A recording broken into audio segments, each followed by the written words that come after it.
हमारे वरेण्य गुरु भ्राता साहेब श्री हरिद्रानंद जी वही पढ़ाई पढ़े जो पढ़ाई से भगवान शिव को पा लिए। आज वही पढ़ाई हम लोगों के बीच में आए हैं 3 किताबों का रूप लेकर के।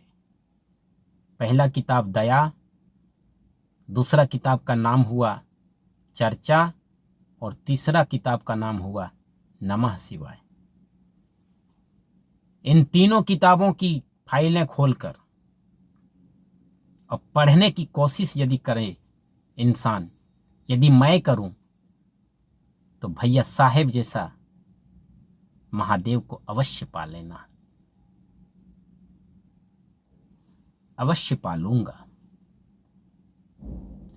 हाँ, दृढ़ विश्वास होनी चाहिए, एक संकल्प होनी चाहिए और खुद को महादेव में समर्पण भाव होनी चाहिए। दूसरा कोई विकल्प है भी नहीं, महादेव को ही शिव गुरु बनाना है।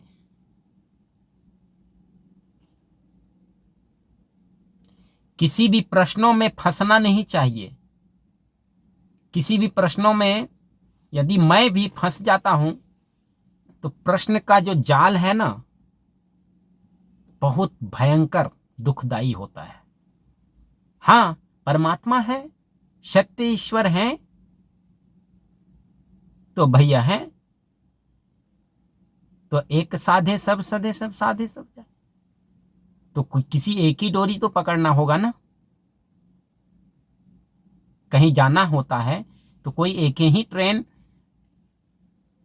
पकड़ा जाता है कि जो नजदीकी स्टेशन हो तो कोई एक ही ट्रेन होता है।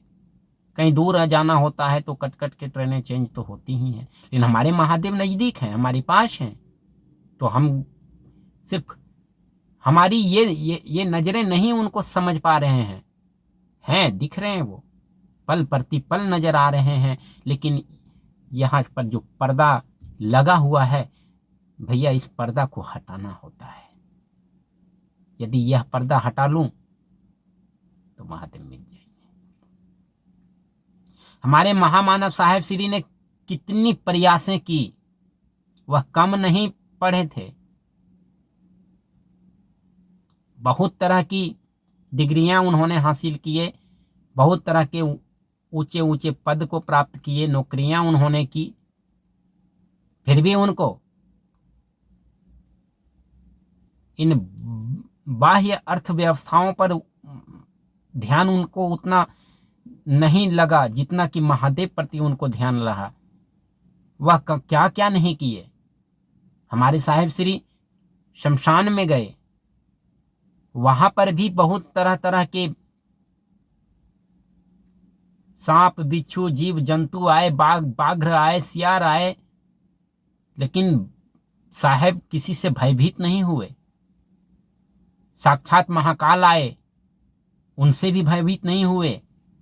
फिर महादेव स्वयं त्रिशूल और नंदी पर सवार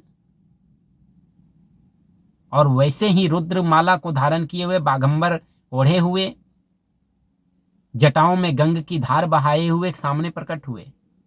फिर भी साहेब उनको कह दिए कि देखिए, मैं नहीं मानता हूं कि आप महादेव हैं। बताइए।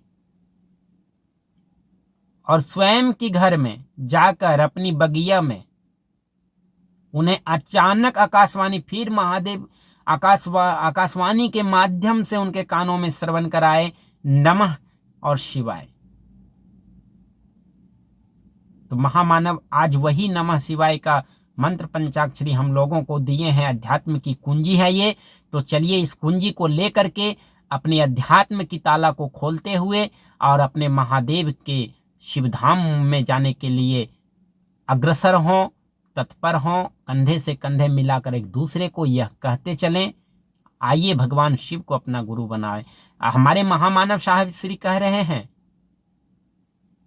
कि आओ चलें शिव की ओर। आओ चले शिव की ओर बहुत बड़ी बात है, सोचने जाइएगा तो, लेकिन बहुत छोटी भी है। सरल है। जो साहिब श्री कहे हैं ना, आओ चलें शिव की ओर, सरल है, बहुत सरल है। कम मेहनत होती है, कम ताकत लगता है, खर्चा तो बिल्कुल है ही नहीं, खान पान का कोई बाध्य नहीं है, कोई बंधन नहीं है, शुद्धता और अशुद्धता को भी इसमें नहीं लिया गया है, क्योंकि महादेव का जो स्थान है ना, उसे कोई अपवित्र नहीं कर सकता है। हर हर महादेव। विशेष जानकारी बने रहिए हमारी इस वीडियो से शिव चर्चा रिलेटेड, और आप लोगों को एक से एक बातें बताऊंगा जो कल्याणकारी शुभकारी है, जो लाभप्रद है। तो जानने के लिए हमारी